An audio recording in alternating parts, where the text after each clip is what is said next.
Welcome back to another episode of the Briefcase in the Barn with me and Gary, a series of the Furiously Curious show where we talk about business, life, Christianity, and more.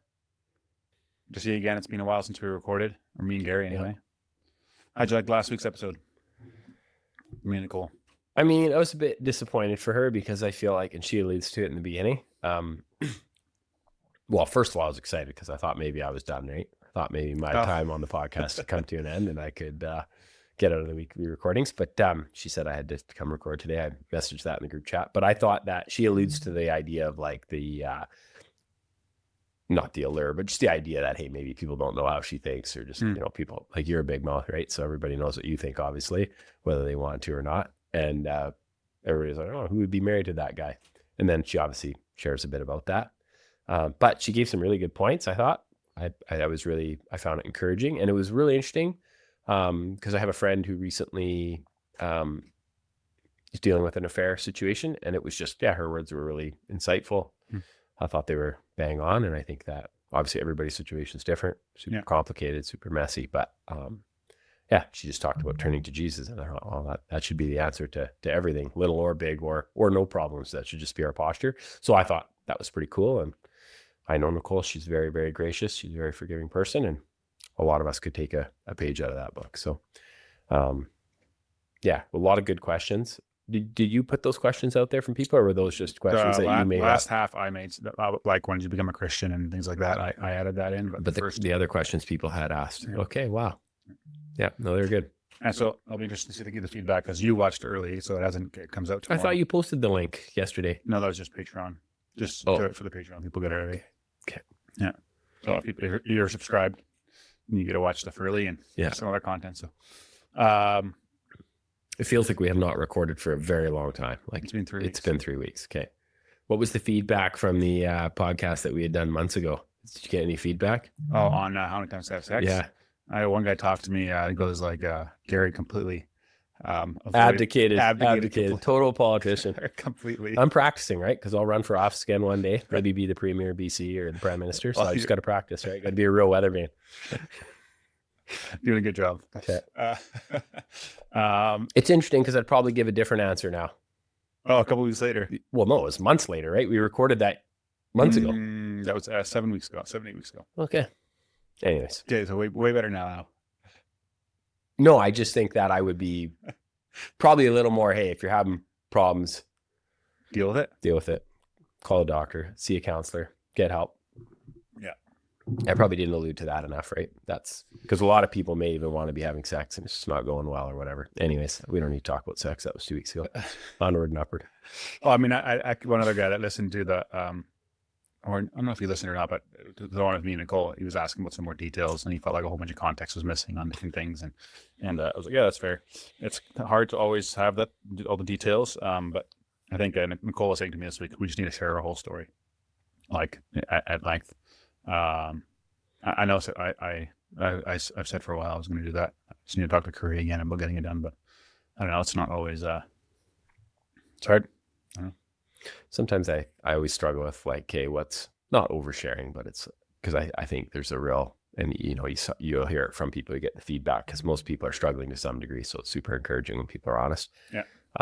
Which you guys are. I just think, there's a time and a season to share every person. And I guess to me, it's like, hey, what's sacred in a marriage, right? Like what in a marriage would you be like, that's just between you and your wife, or I don't know. I don't have the answer to that. I just kind of think there's probably a line somewhere there.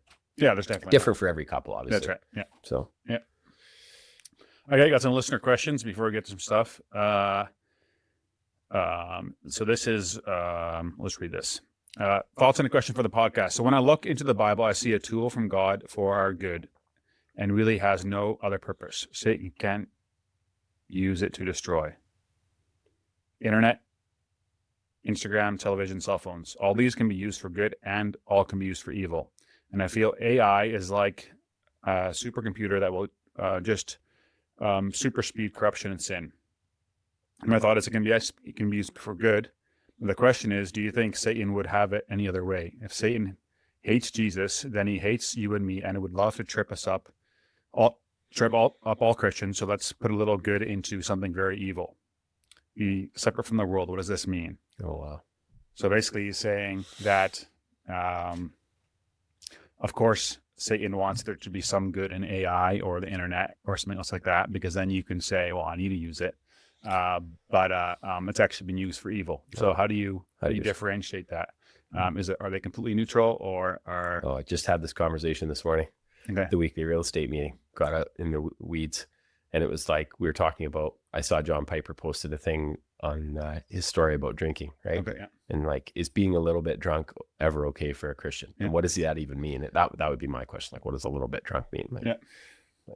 I got one thing, and it's like real drunk. But anyways, the idea of and I just went on a bit of a monologue. Like, feasting in the Bible, it's biblical to feast, but gluttony, is obviously a sin, right? I mean, and the same with drinking. Like, obviously Jesus turned wine into water. Like, it's not opposed. Yeah. There's a lot of drinking that happens in the Bible, but there's a lot of verses that warn of drunkenness, right? And so to say, well, hey, Satan will use things and make them good. No, like, that's the discerning, that's the beauty of the minds we've been given, and the gifts, God gives us this discernment of like, hey, how are we going to use this for good, right? There's just 1,000 things. Like, I mean, even a gun is how people, shot food and fed themselves. And it's like, well, guns do, like, does Satan in on guns or knives or like anything, right? Like, I just think, hey, I think that the idea would be, there are things that are inherently wrong that we're supposed to flee from. That's pretty obvious, right? But they're not things. They're not like technical. It's kind of like the printing press. The printing press came out and it helped like publish good books in the Bible, especially. But and piles of filth is written. So it's like, I don't know. I think that's a great question, because that's how people want to live. And it's for sure, here again, this is me just stereotyping Dutch people, but it's for sure how I feel as a Dutch person, or like how I feel like I was raised. Just don't do anything. It's just black and white, because it's just the easiest, right? Like, we draw a line in the sand, and literally that word was used as a kid. Yeah. It's like, we have to draw a line in the sand somewhere, which is fair. As a parent, you do. Like, it's not easy, right? But it's this idea of like, hey, no, you actually, as a young person, and there's an age, and I don't know where it is as a parent. There's people that are way further along in the parenting journey that are qualified to comment, but it's this idea of like, no, you ultimately want your child, you want their heart to be in the right spot. And once their heart is in the right spot, they will feel convicted for, like, they'll have to figure out their own journey. And it may not look the same as their parents. And then parents that are controlling are struggling because their child's not convicted of all the same things. No, we're all given our own conscience, and God works in our lives in different periods of time. So I just feel like, hey, there's 1,000 little decisions every day that we make. And I mean, it's a really valid point, because the phone thing in particular, because obviously, even if you're never doing the wrong thing on your phone, just the amount of time you spend there is a problem. But yeah, I just feel like, boy, you really want to be careful. Paintbrushing things is dangerous and bad, because they are used for bad, and this devil will use them. Because I mean, he'll get us in church, like he'll distract us by what someone's wearing or whatever. Mm. It's like he'll get us anywhere we can, right? And that's just because we're sinful, and so it's pretty easy, right? Yeah. But I agree. Okay, another listener question. I think a lot of people are waiting for the boomers to pass away, so a lot of their money and assets can be transferred to the next generation. Could you imagine how many homes will come up on the market as they pass away? There's an estimated 9 billion baby boomers in Canada right now, aged from 60 to 80, and they hold about 50% of the wealth. The next 10 to 20 years will be interesting to see what happens. Yeah, a lot of squandering wealth. Any thoughts on that? A lot of squandering wealth. Well, I'm waiting. Just kidding, Mom and Dad. Just kidding. Bad joke. I'm gonna get a couple books, maybe. So, big library. Dad has a big library. I think inheritance is really unhealthy. Okay, and this is something. Okay, let's get to inheritance, but let's talk about this first. On the real estate side, are there going to be a huge influx in homes because so many boomers are dying, and this wealth you think is just going to go to the kids and get blown? No, I think it's already happening slowly. I don't think it's not. There's probably not a stat that says what amount of homes that had no mortgage are now taking on a mortgage. But if that was a stat, my prediction would be that it's increasing. There's a lot of places that are mortgage free, and it's a boomer that owns his home, and it's worth $2.5 million in West Van, or $4 million or whatever. And now they take on a $400,000 mortgage. Maybe the father has a pile of investment income. He can afford a bit of a mortgage. He puts a mortgage on his home. That's the down payment for his kid. They buy an apartment in Coquitlam for $700,000, right? I think that's happening. And I think that the natural progression is still more and more debt all the time. If you look at the general trend, like, we're not seeing that liquidation of wealth and now people taking on like less debt. We're not. We're still seeing debt increasing around the entire world, because our spending life habits as an entire world, not even just Western, but for sure in the Western culture, is way more than what we take in an income. It's like that with governments. It's like that personally. And I think I'd be curious to know how it is just in our little nucleus of where we live with people. It's probably a fairly unique where people do really value paying down debt, and where that's a negative thing. But the problem is that either I would say newer generations aren't like that as much. They're not like that. No, and I think there again, I'm not qualified to comment, but it does feel like younger or people that I see outside of our circles or even in our circles, they value experiences more than financial stability to some experience, or their family more, or their family. I'm just saying, if I look at on the negative side, where it's like people just do crazy experiences, and I'm like, hey, that is really expensive. Like, we are not doing that. Yeah. Saw somebody post yesterday, they had gone to Italy. I'm like, cool. I would like to go to Italy. Now I'm buying equipment from Europe. Like, I feel like I'm due for a trip to Germany, but like, it's expensive to go to Europe, right? So it's whatever. It's a choice thing, right? We all spend our money in that's what you value. Different ways. That's what you value. Interesting. Do you think that's the case, where there's going to be this huge flux of cash coming from boomers passing away? I just know so little about that. Okay. Like, I mean, the money's obviously going to go somewhere. So here, I'll give you an example, and this will all be history, I think, by the time this comes out. But like, there's a property right now in Rosedale, just like a little pretty desirable area where we live, and where I grew up. And it's just shy of an acre. It's got a 1912 house on it. It's an elderly lady's living in there. Yeah. They posted it for sale last week. It's 0.8 of an acre with basically a tear down house. They listed it for $880,000. And there was probably 50 to 100 people that walked through it on Saturday. They had 1 hour open house. And today, we're recording on Tuesday. This podcast will come out next week, Wednesday. So we can give an update in a week or two. But like, there will be multiple offers on this property, right? Now, that lady, like, I don't know where her cash is going that she gets from this thing. I don't know if she, is she going to donate it all to the Cat Haven, who knows, or some nonprofit, right? Meow. But like, whoever's buying that is taking on debt. Yeah, they are. Like, I mean, even if they have all that money in cash. I guess for every house sold, that house is going to get bought by somebody. That's probably borrowing more money, right? Yeah. So like, I just view it like it's a transfer, and it's one person's taking on the leverage. And if I look at it even in my hip family with like my wife's extended family, where like, hey, they had this farm, they collected the cash, that cash is getting divvied up to their extended family. And me and my wife have just borrowed money to slowly buy assets, right? So there's you put some notes here in the show notes for banks getting a lot tighter on lending. Super interesting stuff happening. Yeah, so banks are taking away HELOCs. Yeah, so some people don't know what that term is, and it's a negative thing. I would not get a HELOC. Same with credit card limits and all on-demand loans. Yeah, so like, there's a certain type of debt where if you had a regular mortgage, you owed $300,000 on your house, you would slowly pay down your $300,000. That's your mortgage. But if you have like a credit card limit, obviously that could go up and down. If you had a line of credit that's unsecured, it could go up and down. HELOCs are like, basically, they're a line of credit attached to your house, which a lot of people have. And theoretically, you could pay down as much as you want, or you could always just be maxed out, which is probably more common. But just gives you flexibility. Let's just say you did have the ability to pay a bunch off. So some people would argue a HELOC's a great product, but basically what's happening is the person will have a HELOC for $400,000 or $500,000 on their house. They go online to their account, and all of a sudden, and they've paid off half of it. All of a sudden, the next day, their limit's $250,000, and that other $250,000 is gone.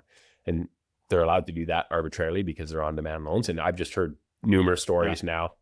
I took Twitter off my phone a week ago, so now I feel like I'm a bit disconnected. But I just thought, it's just a big distraction. But that's, I mean, it seems like the spending doesn't stopping. I mean, even like Trump just passed this $1 trillion bill. Elon gave him crap for it.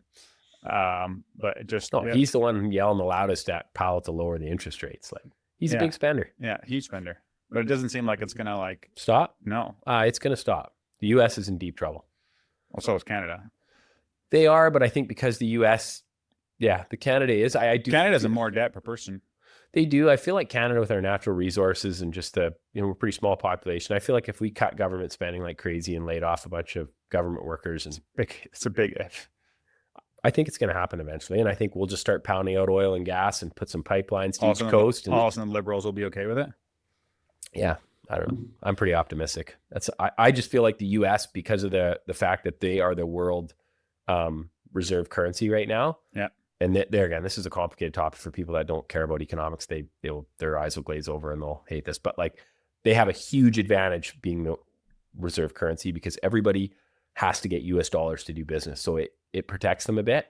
And the day that is not the case, which it seems to be getting close. It's definitely, it would never been a conversation 50 years ago. Like, it just would not have been a conversation. But ever since the U.S. went off the gold standard, and has started to run. Like if you look at the deficit now, I looked the other day, I think they're at 36 trillion or something, which there again, that's just a random number to I remember it was someone at 11. Like it's just bizarre. Well, that's what I'm saying. So in the 90s, so in the first, 200 years of their existence, I think it went to like $1 trillion or not even, right? Yeah. It was like 500 billion. And then in the last 30 years, Compound effect. Yeah. What about Canada? Our debt? I've lost track. I don't know. It's probably 1 trillion or something, or anyways, it's awful. Yeah. So basically, and this is where governments, like I believe if I was a politician, that there would be a law, like they would implement law where you could never, ever run a deficit ever. Or at least to like a max compared to your GDP. No, never. No. Because they cook the books and That's they true, justify all kinds of stuff, right? And, and I'm that's surprised actually, like the American guys that wrote the Constitution and stuff like that, and how they set up their government didn't have that written in there because it wasn't even a concern back then initially. Well, I know, but still, it was the wars that did it, right? And war and panic and fear, and we could all extrapolate that on what we will. Yeah. Politicians get away with murder in those times because everybody's panicking, right? They use these things to, anyways, I sound like a kook, but no, you know what I mean? Like it was like, hey, buy bonds, right? That's how and if you don't understand the bond market, you're not qualified to give financial advice. People give, like realtors in particular, right? Give lots of financial advice all the time on Instagram. Yeah. They don't even know great time to buy a home. It's always a great time. Great time to buy the best a home. time was 10 years ago, and the second best time is today. Interest rates dropped. Bye. Okay. Another listener question. Is jewelry earring okay? I was told growing up getting your ears pierced was evil. Evil? That's a strong word. Is that the word? I know a lot of people are told it was evil. Okay, interesting. Follow-up question. Men wearing chains or earrings. Thoughts? What about wearing a crucifix? Any thoughts on any of these? No. I have no problem with jewelry or men wearing chains, whatever. I appreciate people that I appreciate people that are humble and modest. And I feel like if you're extravagant in those areas, I feel like it could be construed as, flamboyant or whatever, but it's no different than a person that drives a super nice vehicle. Yeah, like a Ford Lightning. If you had like a Ford Lightning, right? Yeah, like tool. Who drives a Ford Lightning? Yeah. Okay.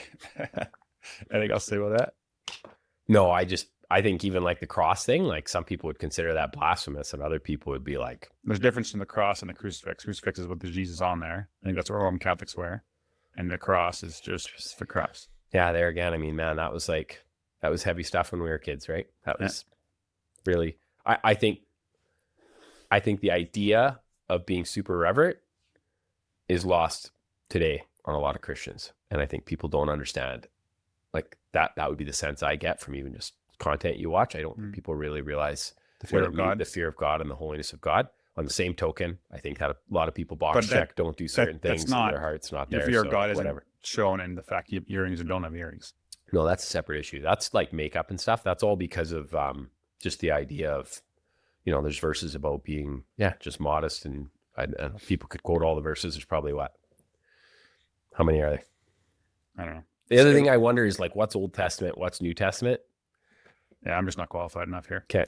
Bring in the theologian. Speaking of which, I hung out with a guy this morning, and he'll remain unnamed, but he's, I can't even say what industry he's in because it's so unique. But he was I happened to meet him at a farm. He was working away, and he said he listened to the podcast, and he really enjoyed the theology and I'm like, oh boy, like I do not want to be known for any theology that I spew. But he was talking about your Matt Keane podcast, and he grew up super like there again to use the word Armenian, and obviously you and I did not, and so he just finds the dialogue interesting, and now he goes to a Dutch Reformed church, and it's just his viewpoint was he just loved the discussion about it and thought it was super important. I right away wanted, like, if this wasn't my favorite shirt, I would have just read it from top to bottom. Well, you know how I feel. Way too many people spend way too much time debating this stuff, and I don't feel like it's okay. Has Matt set you straight lately? You said, or Matt always gives me crap. What did he say this morning? Half my problems are because of my theology. Savage. We have good chats. Okay, I got a good joke that got sent in. Okay. What's the difference between a jar of mayonnaise and a wife? The difference? Yeah.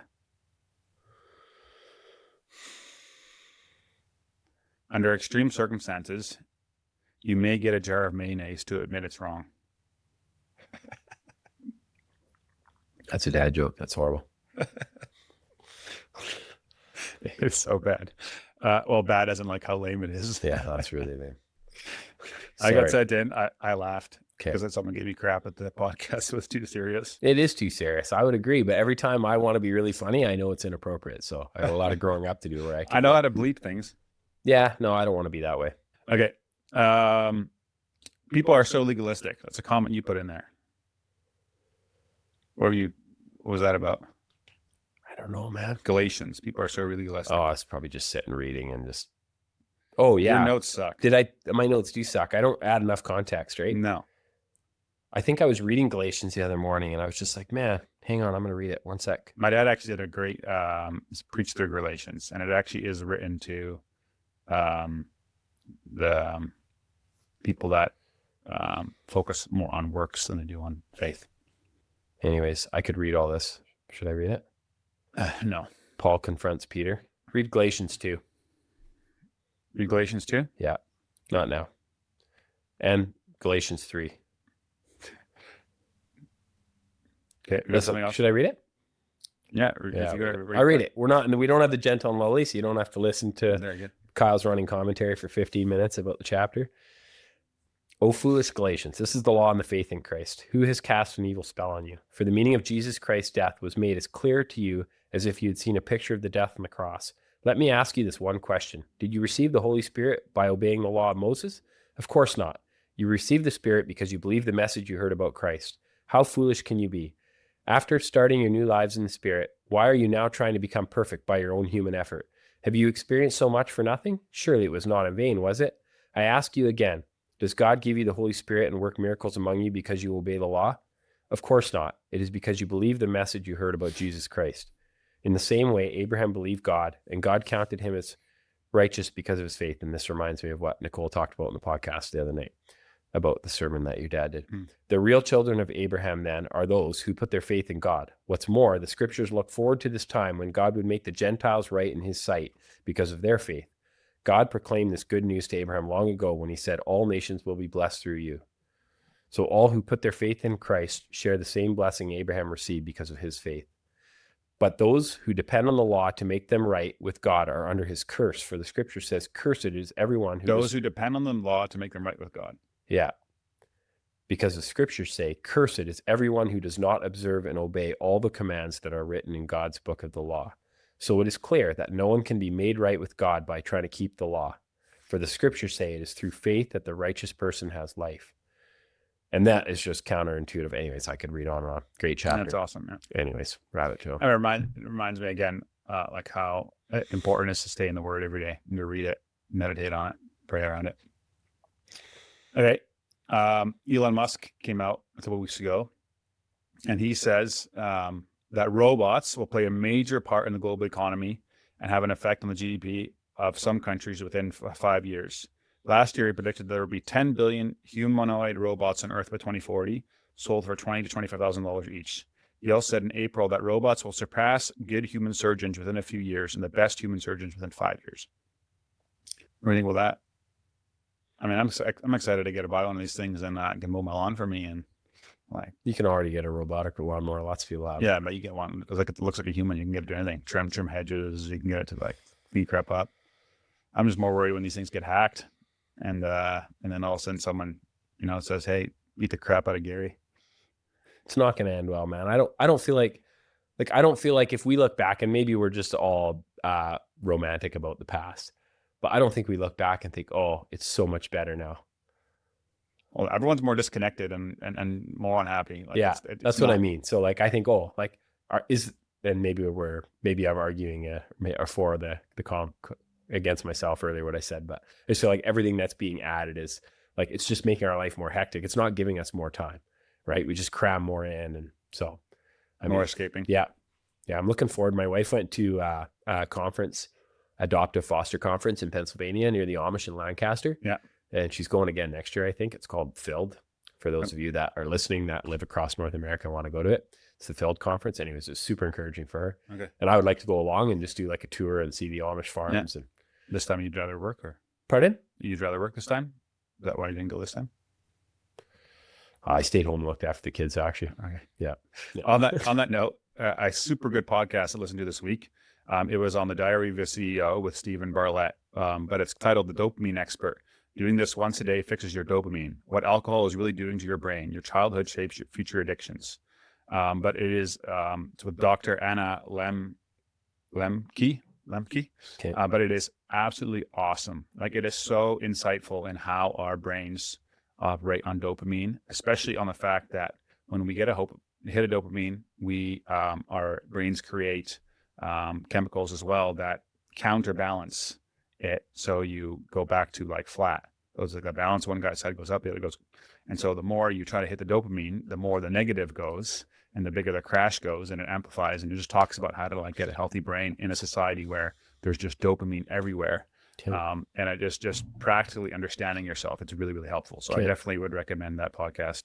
We'll put it in the show notes. I had Julia send me just a clip of it, making fun of me. And I mean, I don't know if you want to put the clip in, but it was just pretty interesting. Okay. I'll see if I can find it. Yeah. Well, I can send you the clip. Okay. I'll send you the clip. Okay. It's because I drink 4 liters of water a day. Oh, that you're addicted to water. Yeah. Did you hear that part of it? Yeah. Anyways, that was a sad story, actually. Yeah, because the lady died. Yeah. Okay. What else you got? Anything else? Oh, I thought there was another interesting, somebody posted, it wouldn't be relevant to everybody. How long are we at, by the way? Half hour. Okay. Okay, but before we get there, today's episode is sponsored by Furiously Curious Coaching.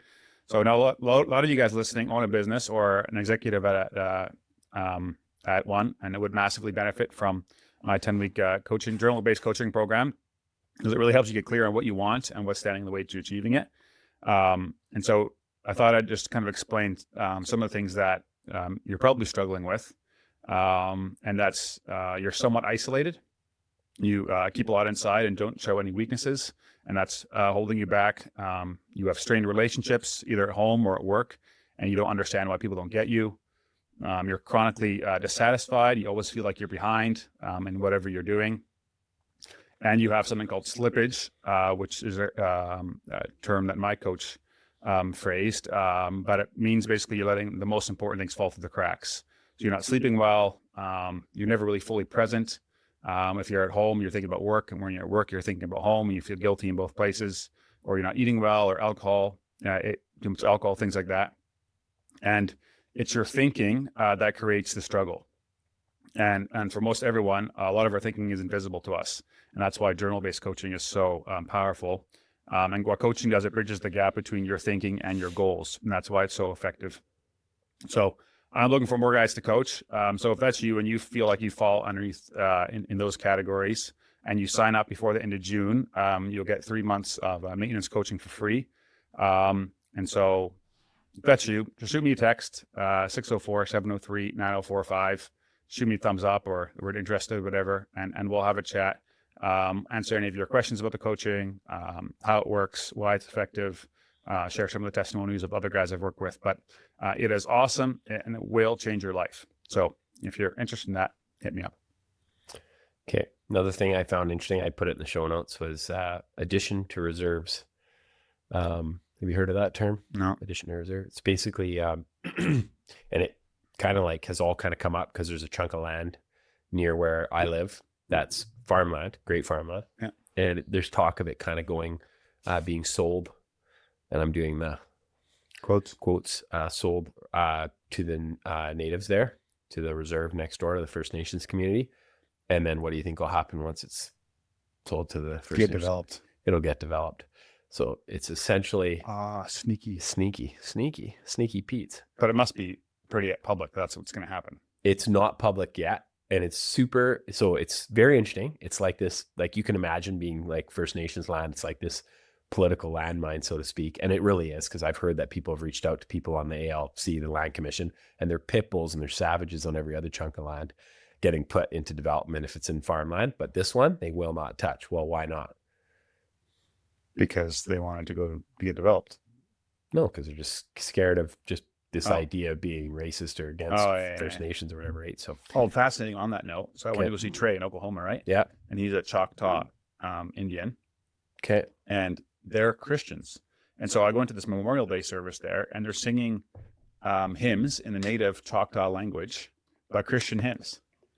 And like the whole tribe is. That's pretty cool. Huge tribe. Pretty cool. That's something I'd never experienced that's awesome. before. Yeah, so there's like a huge mission field here too in that sense. And I mean, I think our church does it relatively well in Lake Arrock. We have a church there, and there's a large First Nations community there. I just feel like it was interesting. So I had an ethics real estate class, which people are like, yeah, that guy needs an ethics real estate class. But anyways, it's good. The most practical part of real estate, actually, especially like if it's a small community and you're trying to live beyond reproach, and it's obviously not easy. You saw the text message that I got earlier from somebody. Yes. What was it? Self-righteous and entitled. Which, to be fair, like I am sometimes. So did that hurt when you got that?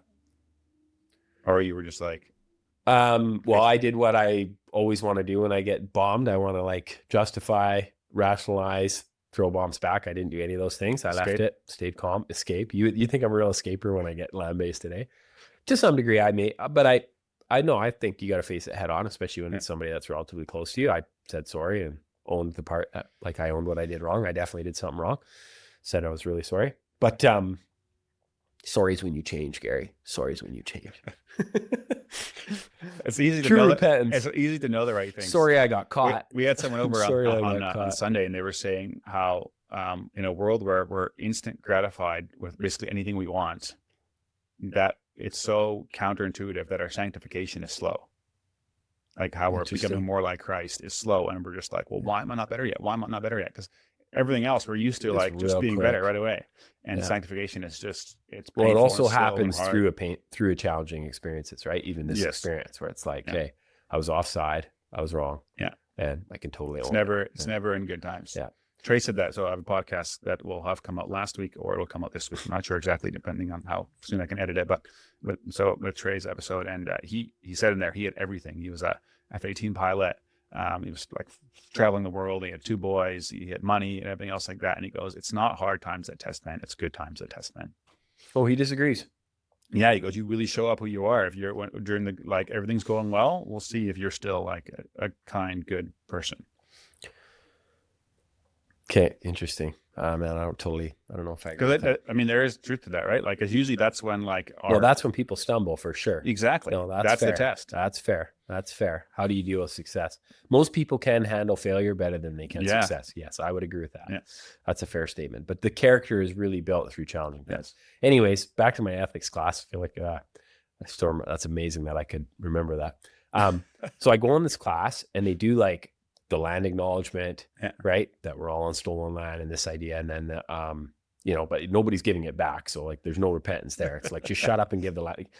I can't stand virtue signaling, right? Just infuriates me. Like, if you're sorry, then just like make it right. But like, exactly. Yeah. None of this like, hey, we're just going to pay penance by continually like, and the other thing that's becoming a real problem now is in this culture is like, and that's what I'm getting to, is where when you don't have truth, there's no reconciliation. Like, it's called truth and reconciliation. So everything needs to be up front. People can't be like, it needs to be all out there. And now we've gotten to the spot where, so he does the land acknowledgement. The teacher, great teacher, starts talking about, making things right with First Nations communities, talks about all the other inclusive diversity, all these things, and then how that plays into ethics and real estate, which I think real estate, and he said it, is inclusive, and, like, there's realtors of all kinds, all races. Yeah.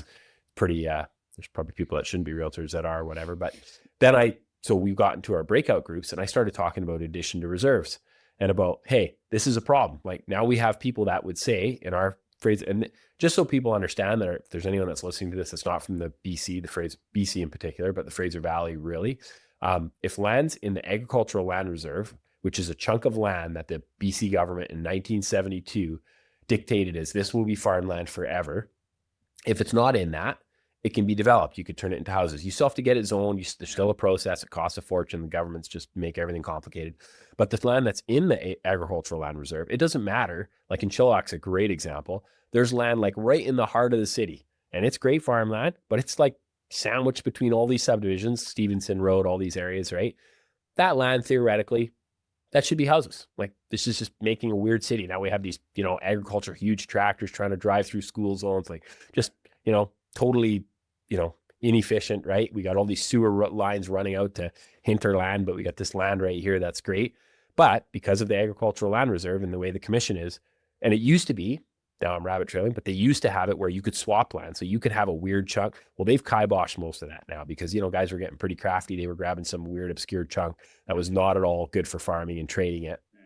I think we should still be able to do that. I just think that the minute you have a blanket policy in life on anything, you get to a spot where things are just inefficient and screwed up. And that's what we have now. So you have this beautiful farmland in Chilliwack, let's say, and where we live, that's not going to ever be developed. But you have all this land that is owned by First Nation bands, and they are developing it gangbusters. So they are basically, and they're not allowed to sell it. And there again, I've talked to natives about this, and they would say that's not fair. And I would kind of agree. And if you look at a reserve even, so you look at a house and be like, well, how come they're not looking after that? Well, they don't own it. So it's still the rental mentality. Like they don't have freedom to actually sell that, so it's caused, anyways, we're really getting into the weeds now with, the Indian Act and all that. And I'm not enough. There's people that are listening to this that really know this stuff. I'd love to hear their perspective. Yeah. If you know someone, maybe come on the podcast and talk about it. Because I want to know more. Trey was saying that in Oklahoma, they had this, but it was like in the early 1900s, they basically just divvied up the amount of land that was among the amount of males, adults, and everyone got like 110 acres. And you could do whatever you want with it after that. Yeah. So that's what I think the solution would be to now. I think that every person that is First Nation should get a large check, and then it's done. It's like, hey, here's the amount. And get rid of the Indian Act. And get rid of the reserves and this perpetual idea of you have to live here because this is the house that you were given for free. It's not equitable. It's like, well, now you're given, especially over time, these houses are becoming derelict. They're, it's a problem. It's like, hey, these people are not living in great situations. Give them a check. It's like, hey, we're starting. What do the natives think themselves? Well, they don't agree. They don't agree. The one lady I talked to who's a good friend, I mean, she lives here in Chilliwack on a reserve, and she's like, yeah. And I was talking about from a Dutch perspective, how I grew up, where it's like, oh, you're given a free house on an awesome thing. And she's saying to me, like, we don't own it. Yeah. So like, it's not like we can sell it. Like, yeah, we can live there, but we got to pay to look after it. And when you didn't work for it and you weren't, you have a different view of kind of what it even means to own something or to have it. Yeah. And just to be fair, the minute you can't sell something, it's not yours. That's right. So basically what happened is in Chilliwack, this is very prevalent. We have all these reserves now being turned into huge developments. And I mean, they're basically being sold to big, local developers, beautiful, places. Now where those chunks are running out now with the addition to reserves. So who's got pushing this that? Workaround? The developer is.